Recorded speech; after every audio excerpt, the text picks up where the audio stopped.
this is an iHeart podcast. Guaranteed human. Support for the show comes from Public, the investing platform for those who take it seriously. On Public, you can build a multi-asset portfolio of stocks, bonds, options, crypto, and now generated assets, which allow you to turn any idea into an investable index with AI. It all starts with your prompt. From renewable energy companies with high free cash flow to semiconductor suppliers growing revenue over 20% year over year, you can literally type any prompt and put the AI to work. It screens thousands of stocks, builds a one-of-a-kind index, and lets you backtest it against the S&P 500. Then you can invest in a few clicks. Generated assets are like ETFs with infinite possibilities, completely customizable and based on your thesis, not someone else's. Go to public.com/podcast and earn an uncapped 1% bonus when you transfer your portfolio. That's public.com/podcast. Paid for by Public Investing. Brokerage services by Open to the Public Investing Inc. Member FINRA and SIPC. Advisory services by Public Advisors LLC, SEC registered advisor. Generated assets is an interactive analysis tool. Output is for informational purposes only and is not an investment recommendation or advice. Complete disclosures available at public.com/disclosures. Tired of spills and stains on your sofa? Wash away your worries with Anabay. Anabay is the only designer sofa that's machine washable inside and out, starting at just $699. Plus, Anabay sofas are pet-friendly, stain-resistant, and feature changeable slip covers and modular pieces. Get up to 60% off site-wide with a 30-day money-back guarantee. Visit washablesofas.com to get yours now. That's washablesofas.com. Offers are subject to change and certain restrictions may apply.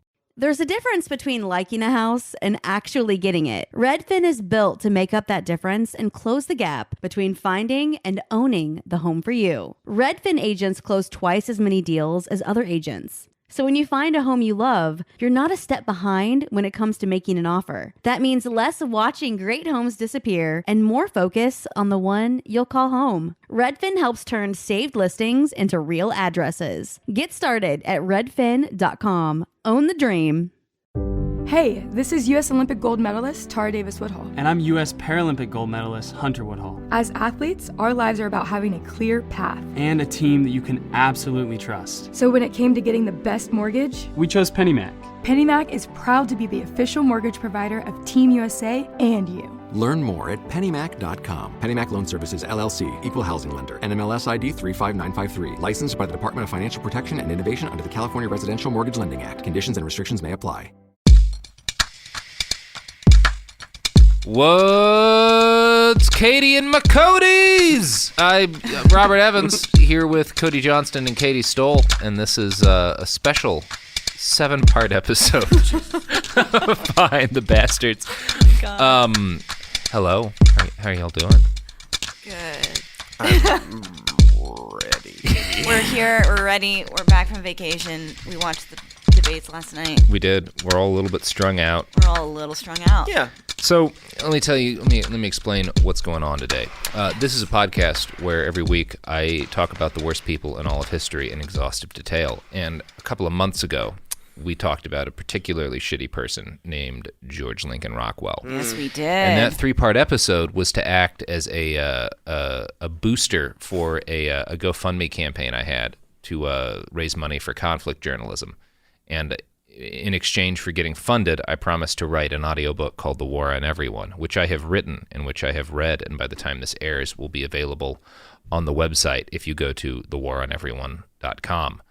Look at you following through on your promises. Look at me following through on my promises. So I also went to Syria with the money made for that and just now got back. Now, one of the caveats of doing things like going to Syria for 2 weeks is that it would cause me to fall behind and collapse in on myself like a dying star if I tried to keep up with my workload. Sure. So in addition to running just me reading the audiobook on the website for free, ad-free, as I promised, forever, no cost, no ads, you can just listen to the audiobook.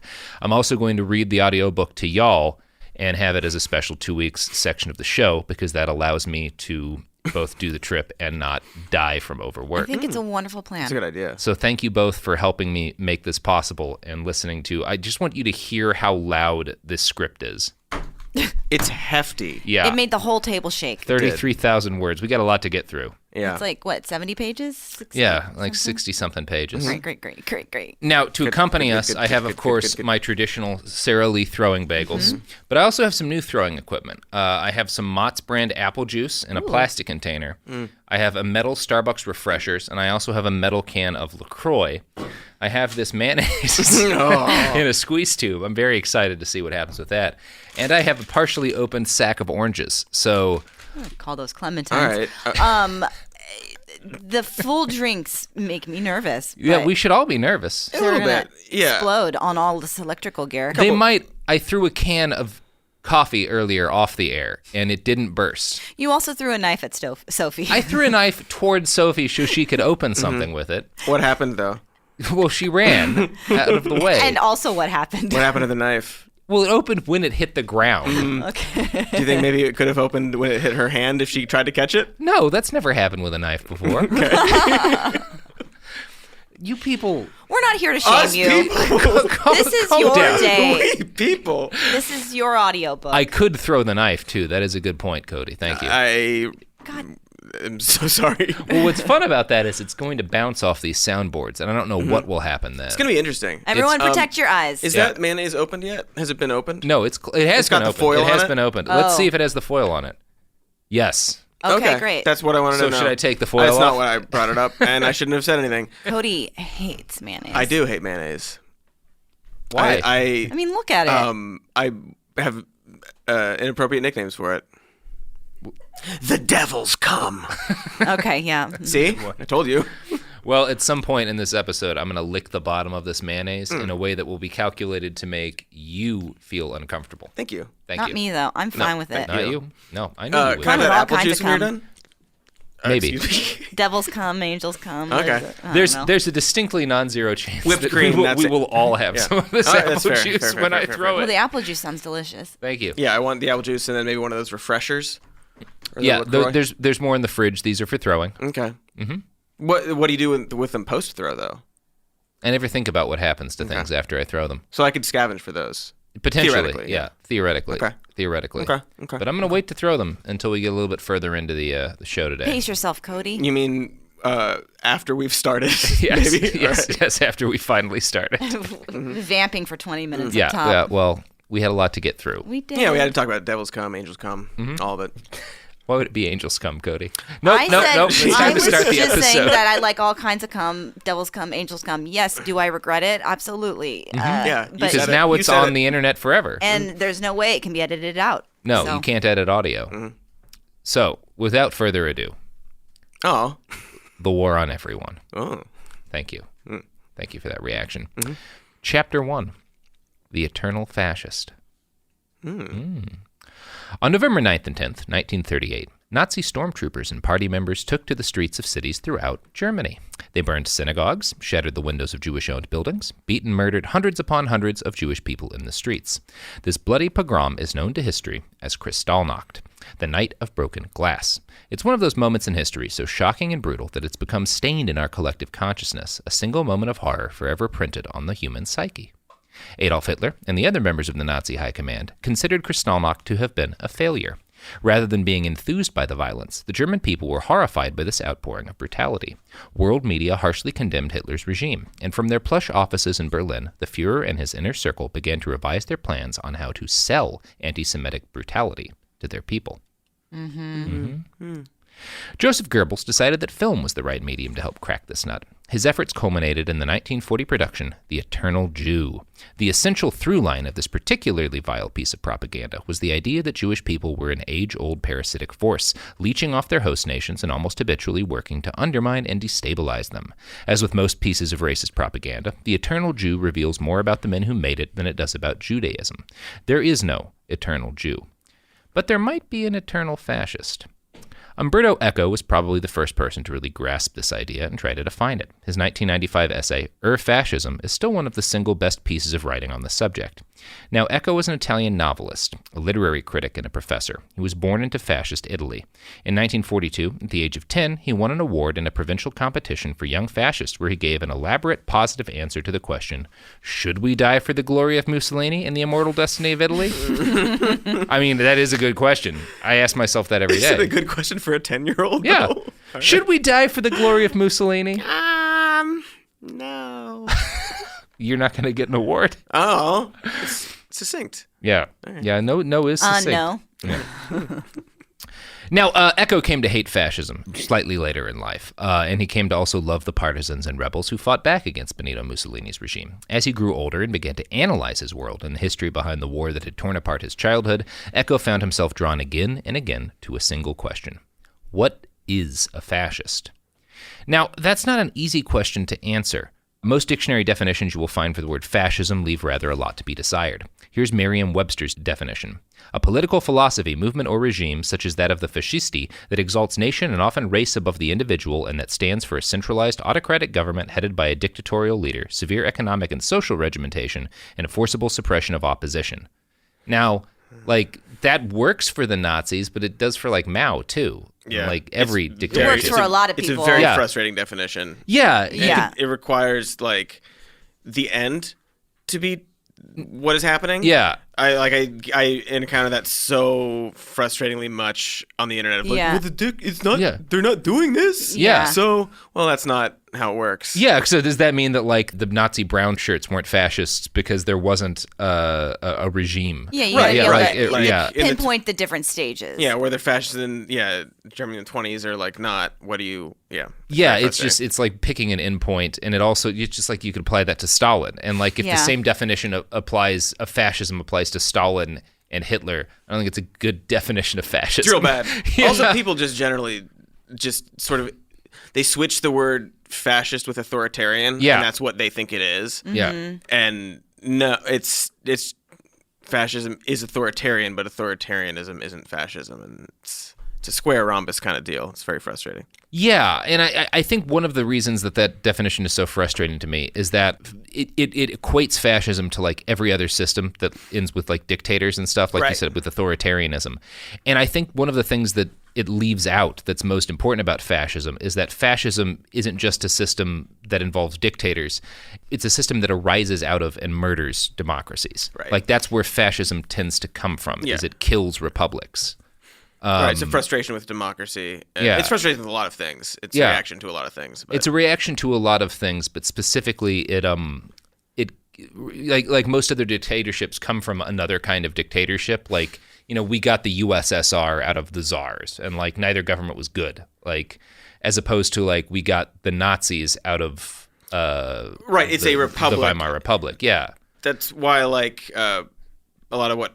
Robert Paxton writes too, because he goes through the actual fascism scholar Robert Paxton. The actual stages that you go through. Yeah. It's no, it starts here, and then you go to this phase, and then it's this sort of thing, and it's an evolution of a movement, less than it is here's what I want the government to be. Yeah. And what I like about Umberto Eco is that he understood that fascism was a singular and specific thing accepted from the rest of authoritarianism and deserved to be studied separately because of its ability to kill vibrant, healthy, democratic societies. And I like that Eco, when he tried to define fascism in that Fascism essay, he wasn't just sort of looking back into the past. He was trying to analyze kind of the things that are timeless about the mental impulses behind fascism so that he could provide a definition that would be useful to recognizing it again when it came about in the future, rather than just being is this what the Germans were doing in 1920? No, then it's not fascism. Right. Yeah. Feels like a good start to the conversation about what is fascism. Yeah, it's a great start. So in that essay, he wrote, quote, I think it is possible to outline a list of features that are typical of what I would like to call fascism or eternal fascism. These features cannot be organized into a system. Many of them contradict each other and are also typical of other kinds of despotism or fanaticism. But it is enough that one of them be present to allow fascism to coagulate around it. I like that idea, that it's there's a couple of different things that fascism, it's magnetic, that it pulls these things in and it becomes fascism, but is not guaranteed to do so. because each of these things can form other things too. Right. Yeah, and they can fall apart. Yeah, like, you know, it can start and then just doesn't work. Like it did. We talked about Oswald Mosley together. Like it started to in England, but then fell apart. Yeah, it doesn't always continue to that endpoint Merriam-Webster was defining. Right, but it's still, that was fascism. Yeah. It's just not the final. It's not the final form. Right. Yeah. It didn't win, Yeah, so Echo's concept of eternal fascism starts with a cult of tradition, the belief that truth has been already spelled out once and for all, and we can only keep interpreting its obscure message. Whether you're looking at like the Nazis and their concept of like the Aryan civilization, or you're looking at, say, modern American fascism and this idea that there was a point in which America was great and perfect that we need to get back to. Like that seems like that seems like a key aspect of fascism. Now you could kind of translate this to conservatism, which doesn't mean that conservatives are all fascists, but it does mean that fascism always gestates inside a conservative movement. Right. Yeah. Isn't it usually like a reaction to like liberal movements, liberal developments? Yeah. Yeah, and that's another frustrating thing where like you don't want to say like you're all fascist, but there is an element of like a lot of these beliefs and a lot of these things you're holding on to can it can coagulate around it. And then, I just need to say I hate the word coagulate. Oh, I love the word coagulate. Makes my tummy sick. I think a good way to look at fascism is like conservatives are the crew of the Nostromo in the first Alien movie. Okay. And fascism is the chest burster that comes out of that guy's chest when he's eating dinner. Yeah. Like he's not an alien, but he gives birth to one. Yeah. In the same way that conservatism can give birth to fascism. And then they help, and then many can slowly turn into them. Yeah, and some of them fight it with flamethrowers, but fail because they wind up getting into the vents and stuff. And like, you shouldn't fight an alien in the vents, nor should you fight fascism on its own terms. There's a lot of political lessons to be gleaned from Ridley Scott's Alien. Yeah. And that's your next audiobook. What Ridley Scott's Alien has to teach us about the nature of fascism.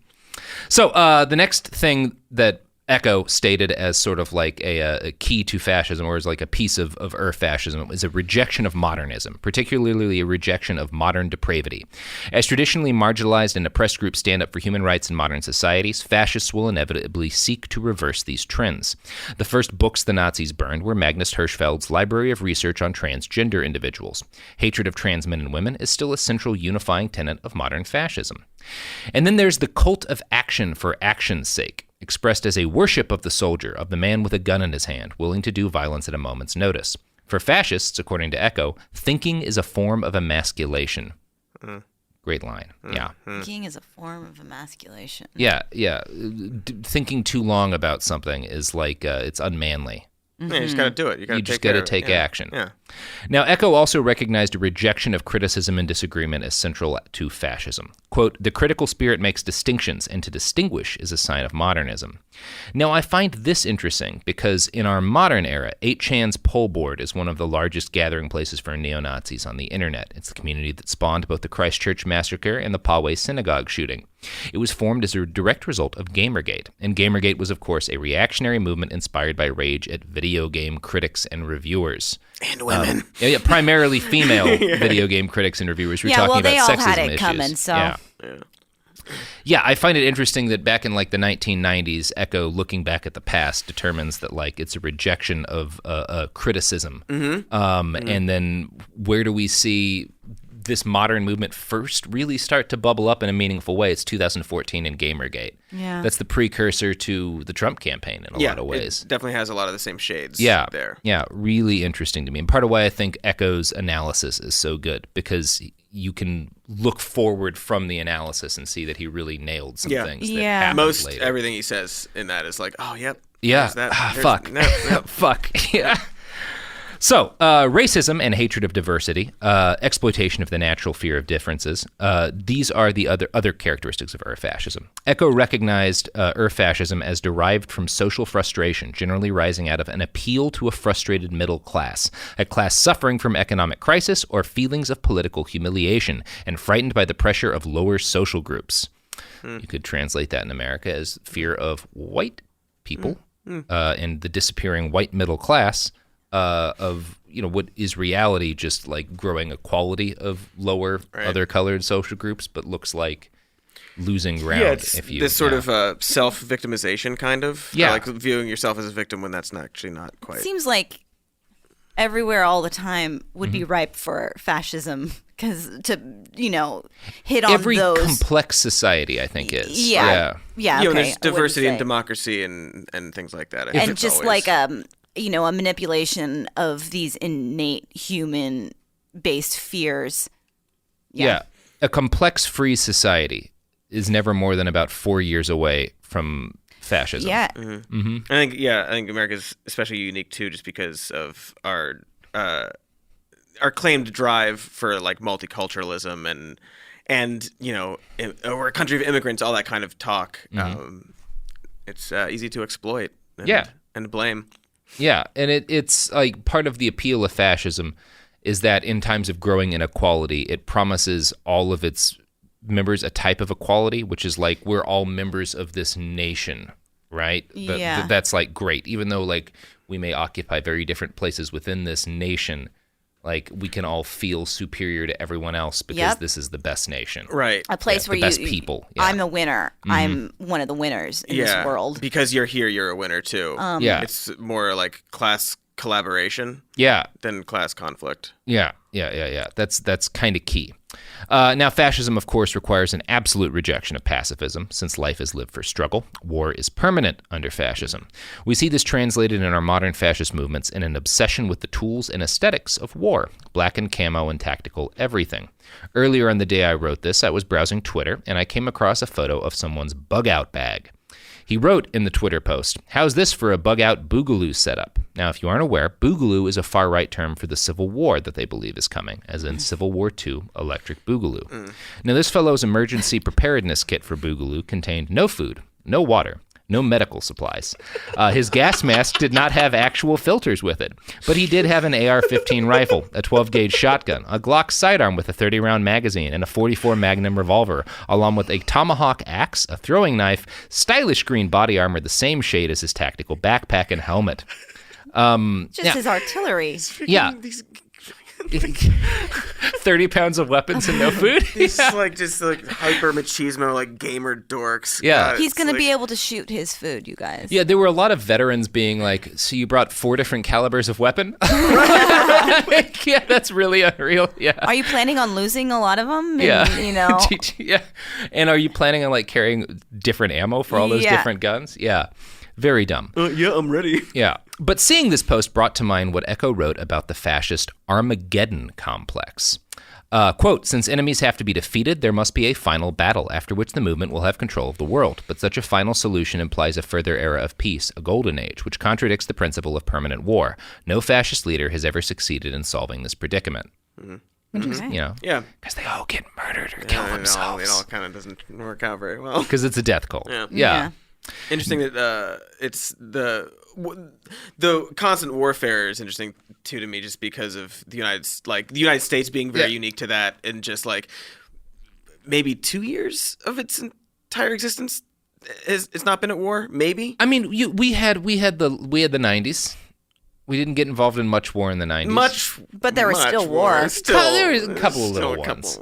Yeah, police actions. Yeah. But it's like now this age where it's like, I mean, there are people that I don't, maybe not yet, but within like a year or two will be fighting in Afghanistan, but they will not have been born yet when we got in there. 9/11. Like that's, I mean, you're born and you grow up in this culture. Yeah, but at this point, Afghanistan's not a war; it's a tradition.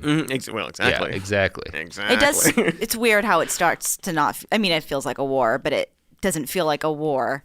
It's just been this lingering thing that's going on. We've got troops over there. It's a state of being. And we don't now even for see us. a lot of what happens. We don't. We're removed from it completely. Anywho. Yeah. Speaking of permanent war in Afghanistan. Yes. It's time for an ad pivot. Oh, yes. For products and services I was craving a little pivot. Don't profit from the war in Afghanistan. How do you know that? You'd hope possibly. You never know. You never know. buy these products unless the product is the war in Afghanistan, which would be a weird product to advertise on my podcast. Yeah, don't buy it. That sounds really expensive too. Cody. Yeah. Like, it's not a good deal. It's not. It just isn't a good deal. All the money we would spend on healthcare. If we were a sane country. Yeah, don't buy that. Yeah. Anyway, ads.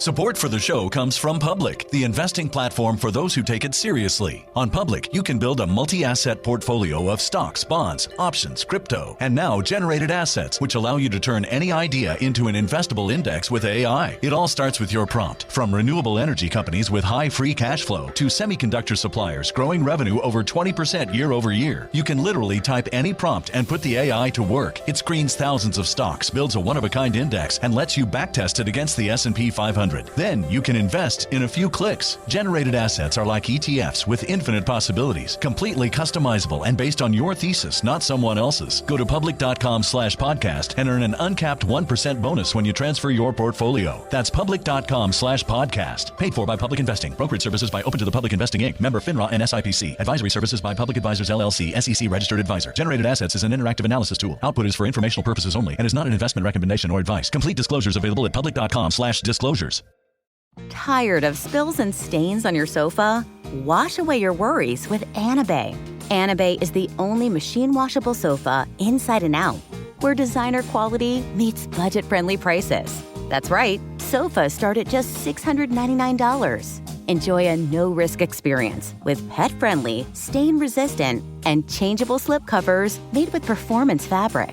Experience cloud-like comfort with high-resilience foam that's hypoallergenic and never needs fluffing. The sturdy steel frame ensures longevity, and the modular pieces can be rearranged anytime. Shop WashableSofas.com for up to 60% off site-wide, backed by a 30-day satisfaction guarantee. If you're not absolutely in love, send it back for a full refund. No return shipping or restocking fees. Every penny back. Upgrade now at WashableSofas.com. Offers are subject to change, and certain restrictions may apply.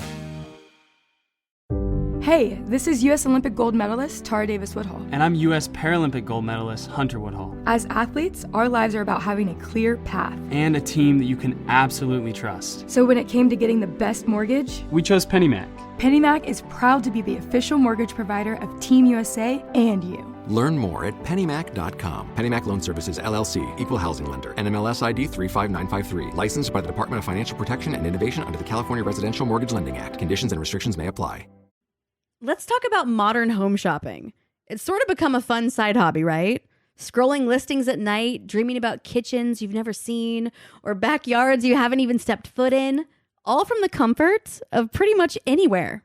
Redfin knows a lot of people like you want to own, but are stuck in this browsing mode loop. That's where Redfin flips the script. With listings that update within minutes and tours you can book right from the Redfin app, you can see your dream home the moment it appears. Now, liking a listing is easy, but actually landing it, that's where Redfin comes in. Redfin has over 2,200 agents with local expertise. And Redfin agents close twice as many deals as other agents. That means they want to help you win, not just window shop. Redfin is built to help you go from just looking to wait, this could actually be home. So become the newest neighbor on the block. Visit redfin.com to start finding and start owning. That's redfin.com. We're back! Sophie was very proud of me for that ad transition. Moving like pros. Yeah. Clipping right along. So, back to fascism. Umberto Eco goes on to name contempt for the weak, the cult of the hero, machismo, and a sense of contempt for women and femininity as other key aspects of incipient fascism. For a fascist movement to evolve, a number of these things must coalesce together, generally around the personality of a single charismatic man with dreams of power. This man will, of course, never admit to desiring power. Instead, he claims to speak for some broad mass of the population, a claimed majority that stands behind him and his movement. Eco called this qualitative populism and noted that in the modern era, quote, "We no longer need the Piazza Venezia in Rome or the Nuremberg Stadium. There is in our future a TV or internet populism in which the emotional response of a selected group of citizens can be presented and accepted as the voice of the people." Yeah. 1996. Prescient. What year is it now? Not some amount of years later. Some amount of years later. Yeah. That's the selective, the qualitative populism is the one where it's just the most obvious thing. Yeah. And no one seems to, at least in the media, seem to care or like point it out that like he's not actually speaking for America. Yeah. He says he is. I don't know. Just don't like it. Not a fan. Not good. Don't know who I'm talking about. Just hypothetically. Hypothetically, if there were a fascist in America. Yeah. Just a general he. It could have been a her. Could have been. She. So, that's what I've got to say about Umberto Eco's fascism. I think it's a really good analysis. Yeah. I think he gets a lot of things, but I also think he missed something. And since y'all are listening to my audiobook, or in this case, helping me present my audiobook, I hope you'll forgive my arrogance in adding one new element of fascism to Eco's list. Comedy! Irony might be a better way to phrase it. Fascism often wraps itself in humor as a way to disguise its true intentions as black comedy and tests the waters for its most extreme goals. If you're someone who's paid attention to the rise of fascism on the internet, if you followed my work on 8chan or read about the alt-right, you understand what I'm getting at, but you probably view this as a new wrinkle in the history of fascism. The truth is that it goes back all the way to the beginning. Okay. If you want a picture of the personality of the Führer, what he was like on a day-to-day basis to the people he liked and trusted, Hitler's Table Talk is about the best resource that exists. Starting in 1941, Martin Bormann, Hitler's secretary, convinced his boss to allow a series of aides to transcribe his private conversations for posterity. Oh my God. Oh yeah. It's quite a read, Katy. Oh my God. How did I not know about this? Oh, it's some hot fire. Did you know about this, Cody? Also sounds really stupid of him to allow. Yeah, well. but I'm thrilled that he it's did. Great. Yeah, I did not know about this. So some of these were the traditional Hitlery ranting monologues you'd expect. Others were just, chats between courses during dinners and the like. There's a lot of debate as to how truly off the cuff any of these were, but Hitler's Table Talk is generally regarded as an incredibly useful resource for understanding the minds of the top Nazis. In his 1998 book, Explaining Hitler, journalist and historian Ron Rosenbaum turned to the Table Talk record several times in his attempt to understand, in essence, how bouncing baby Adolf turned into the genocidal warlord we all know and hate. At one point, he focuses on a single passage in particular. Quote, "The passage in which Hitler, Himmler, and Reinhard Heydrich, one of the architects of the Holocaust, are ostensibly debunking the rumor, which they know to be true, that the Jews are being exterminated. It's silly that people should say such things," Hitler piously avers, "when we're only parking the Jews in the marshy parts of Russia," although he adds that if it were true, it would be no less than the Jews deserved.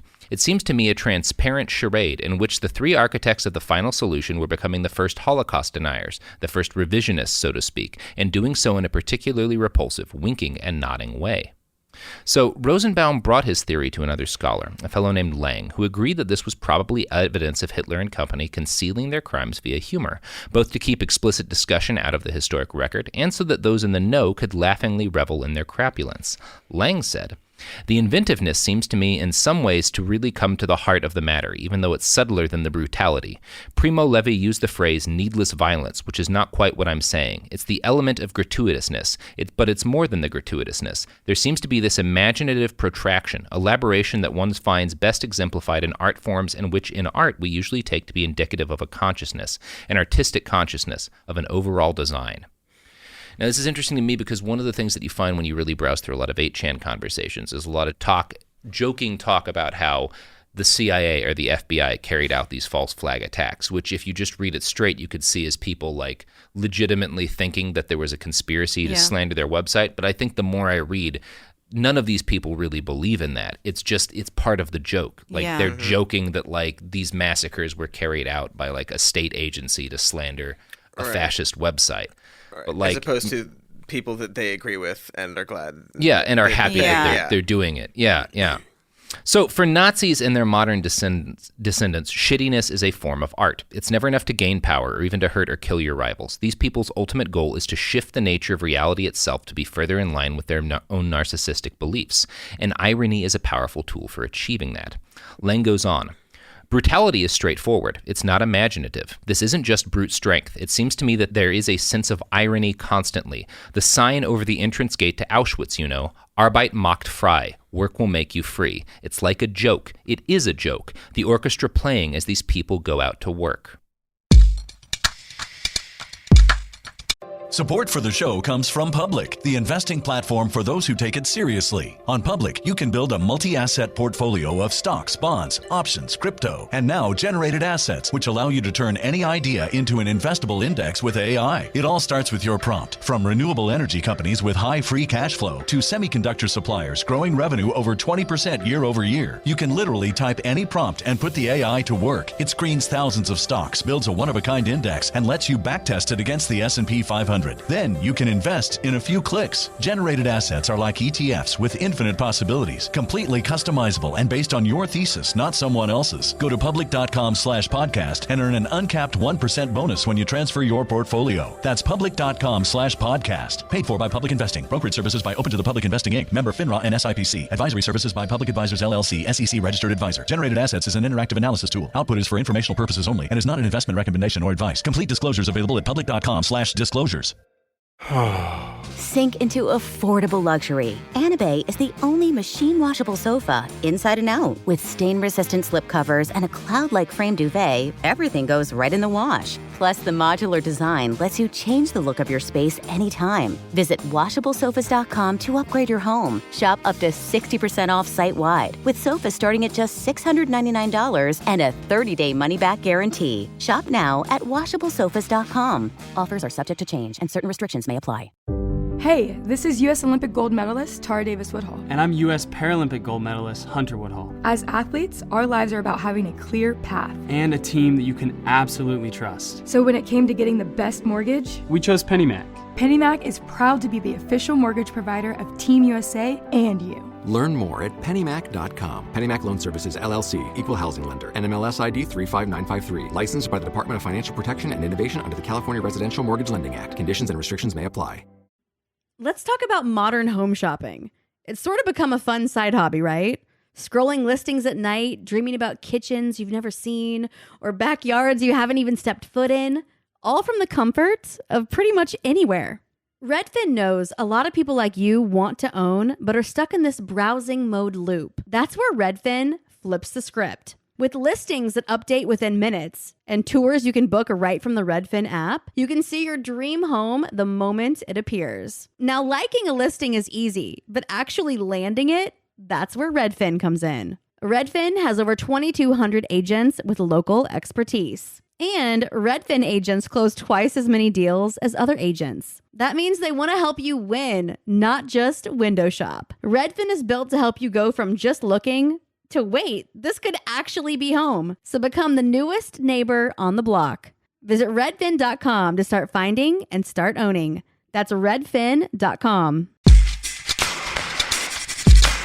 We're back! Now, Hitler's sense of humor is not something we talk about much, but perhaps we should. Ironic humor was used regularly by the early Führer during his rise to power. In August of 1920, during one of his first speeches, Hitler told an audience that he supported, quote, removal of the Jews from our nation, not because we would begrudge them their existence. We congratulate the rest of the whole world on their company. This line was met with widespread laughter. It's so funny. It's such a funny line. Yeah. Lucy Davidowitz, the Holocaust scholar who brought that speech to Rosenbaum's attention, believed that the joke and the thing Hitler's audience was laughing at was not the line, we congratulate the rest of the whole world on their company, but the earlier line, we do not begrudge them their existence. I'm going to quote again from Explaining Hitler. Yeah. This, Davidowitz suggests, is an inside joke for party members who know the secret meaning. That, in fact, they do begrudge. They are dedicated to eradicating the Jews' existence. Now, reading that quote brings to mind a post I found on 8chan's poll board during one of my regular sessions browsing that image board in between the mass shootings carried out by its members. In one thread, I found Anons discussing the value of comedic memes about mass killing as a way to camouflage their very real efforts to inspire more massacres. One user typed, the best thing about this is that they, being the FBI and the CIA, will never be able to discern an ironic tongue-in-cheek frog poster from a man of action like Tarrant or Bowers. We have all the plausible deniability in the world, and unless they are going to start locking people up for shitposting, we have nothing to fear. Mm-hmm. Oh, yeah. Yeah. It's the okay. Mm-hmm. It's the okay sign. It's the okay sign. It's all the...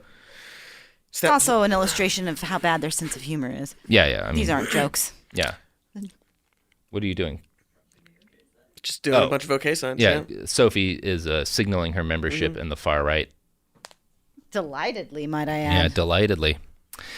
In the decades since Adolf Hitler shot himself in that bunker, ironic racist humor has been one through line connecting every Nazi and fascist movement that's arisen around the world. George Lincoln Rockwell, the founding father of American Nazism, had his minions dress up in racist guerrilla costumes to interrupt events and distract attention from civil rights activists. The main weakness of Rockwell's humor was that it was far too overt and hateful to be viewed as ironic by most Americans. But down through the years, his descendants have gotten much better at straddling the fine line between dog whistling to people in the know and maintaining plausible deniability. One good example would be Count Dankula, a failed UK political candidate. Just thought, before you fucking said his name. Oh my god. Yeah, right. We're on the same fucking gear, man. Right, man. Yeah, they're vibing right now. We are vibing hard. Count Dankula, a failed UK political candidate who first achieved notoriety for a video in which he trained his dog to Sig Heil. When he was fined for this, he was able to frame himself as a free speech crusader and raise thousands of dollars while claiming to fight back against political correctness. There is tremendous power within humor. It's why satirists and comedians are some of the first people purged by any dictatorial regime.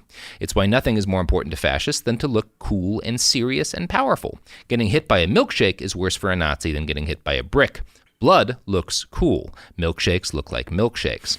But humor also has an incredible ability to act as a sort of ideological Trojan horse, allowing ideas to sneak into someone's mind cloaked as jokes. Actual fascists know this. It's why the Nazis on 8chan spent so much time crafting memes to spread their ideas. But this process can take place even within the head of an individual fascist. We're back! In 2016, Joe Cox, a member of parliament for the Labour Party in the United Kingdom, was shot and stabbed to death by a fascist terrorist named Thomas Mair. Mair's chief stated influence was an earlier British fascist terrorist, David Copeland. Back in the year 2000, Copeland killed 3 people and injured dozens more by setting off a series of nail bombs. He picked the locations he bombed because they had high Black and Asian populations. According to The Guardian, quote, "He came up with the idea when a bomb went off in Centennial Park during the Olympic Games in Atlanta 4 years ago. He told the police that the Notting Hill Carnival was on at about the same time," said Mr. Sweeney. He began to wish that someone would blow up the Notting Hill Carnival. To start off with, he treated the thought as a joke, but he could not get it out of his head. The thought became stronger. He woke up one day and decided he was going to do it. Now, last year I carried out a study for the journalistic collective Bellingcat. I combed through hundreds of online conversations between the fascist activists who planned the first Deadly Unite the Right rally in Charlottesville. My goal was to find out how these men had been red-pilled or converted to their extremist beliefs. Over and over again, these fascists mentioned the influence ironic jokes had had on their ideological evolution.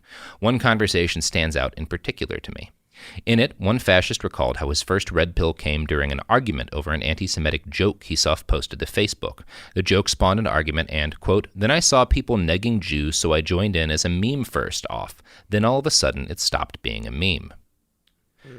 Much of the War on Everyone will discuss moments in the history of the American fascist movement that are much bloodier and a lot less silly than shit posters on the internet. We will talk about hard-bitten militiamen, vicious acts of terror, and methodical plans of genocide that are anything but ironic. When we talk about the original Nazi Party or George Lincoln Rockwell, the American militia movement that culminated in the Oklahoma City bombing, or today's meme-spouting ironic fascists, it's easy to look at all these things as separate, discrete problems, spouting up at different times and inspired by different causes. But I think that's as wrong as looking at men like Timothy McVeigh or Brenton Tarrant as lone wolves. Each swell and surge of fascism across the world and across time is more like the eruption of a cold sore. The underlying cause is a virus that is ever present. During World War II, we bombed it into submission for a while. But like the herpes virus, it never quite goes away. It continued to lurk underneath the surface, hiding in off-color jokes at bars, hand-printed magazines, and eventually internet forums, until our nation's immune system grew weak enough for it to flare up once more.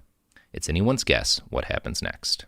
Man, comparing fascism to herpes is very good. Yeah, that's really like the one that like I've considered like cancer and like a virus, but like no, I mean it's it is a something that virus, you can like, suppress, that there isn't a cure for. Like you can, but it's gonna come back. Yeah, cancer is closer to like capitalism.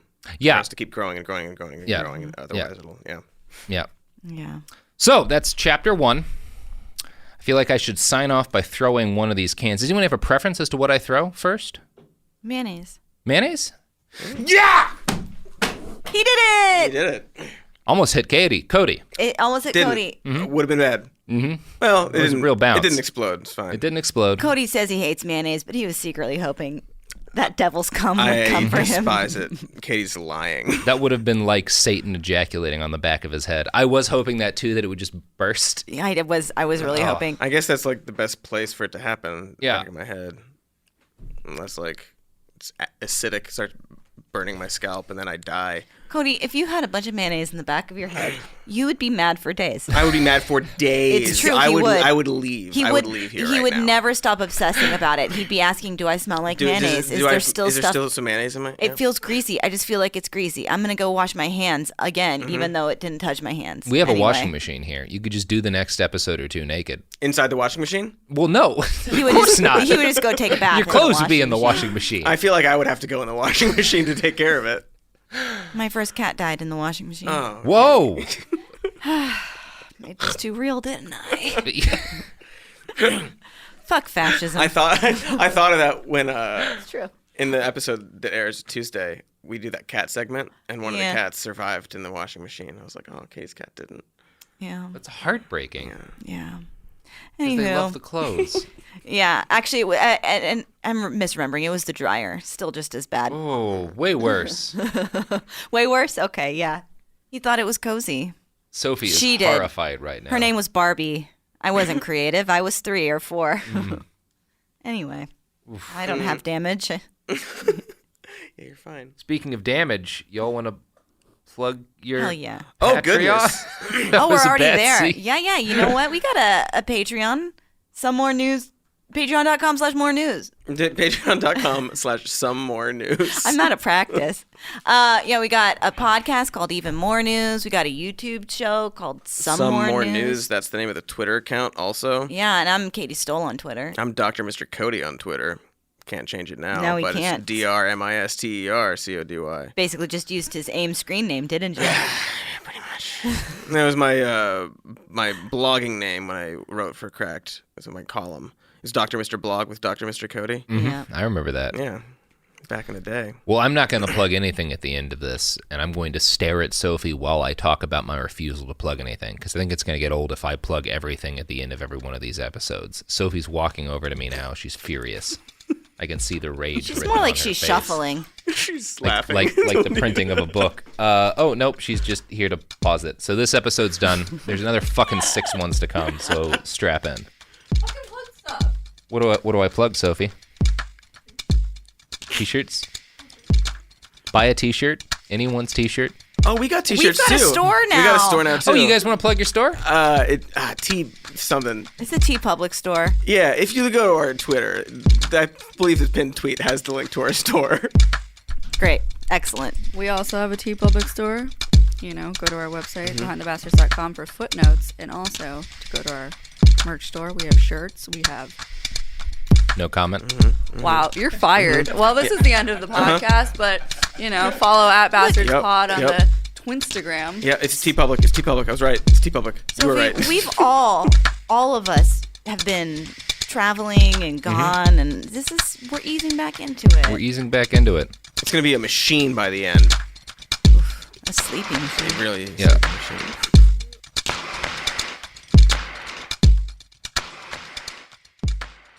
Kids, pets, life, your sofa sees it all. But with a washable sofa, stains don't stand a chance. All of our sofa collections come with fully machine washable covers and cushions, making cleanup effortless. Liquid and stain-resistant fabrics provide extra protection against everyday messes. Plus, with modular designs, you can rearrange your sofa however you like. Perfect for growing families and changing spaces. Starting at just $699, it's time to upgrade to a stress-free, mess-proof sofa. Visit washablesofas.com today and save. Offers are subject to change, and certain restrictions may apply. There's a difference between liking a house and actually getting it. Redfin is built to make up that difference and close the gap between finding and owning the home for you. Redfin agents close twice as many deals as other agents. So when you find a home you love, you're not a step behind when it comes to making an offer. That means less watching great homes disappear and more focus on the one you'll call home. Redfin helps turn saved listings into real addresses. Get started at redfin.com. Own the dream. This is Bethany Frankel from Just Be with Bethany Frankel. Most dog food is marketing, not nutrition. That is why Biggie and Smalls eat just food for dogs, real 100% human-grade food with ingredients I actually recognize. And yes, I do see the difference. Better digestion, healthier skin, more energy, dogs that feel better, my babies. If you've been on the fence about switching, stop overthinking it. What's more important than your furry babies and their health? Go to justfoodfordogs.com right now and get 50% off your first box. No code needed. Just try it. This is Radhi Devlukia from A Really Good Cry. I absolutely love being outdoors, even if it's just stepping outside for a bit of fresh air between meals or taking a mindful walk to clear my head. But the one thing that can really ruin that is when my feet feel cramped in my shoes. So I switched to ultra running, and honestly, it makes such a difference. What I love most is their signature Ultra Fit Comfort Balance Strength. They have this roomy toe box that lets my toes actually spread and move naturally. So I really appreciate that. And I feel more grounded and balanced with every single step. It's like my feet can finally do their job, using all those little muscles that make me feel stronger the more I move. Whether you are a marathon runner, beginner or advanced, or just getting outside to train, Ultras have become my go-to for running and moving mindfully. They fit so well, they're so comfortable, and they just move with you. Shop now at ultrarunning.com and use my code CRY10 for 10% off. That's ALTRA running.com. Experience Ultra and stay out there. This is an iHeart podcast. Guaranteed human.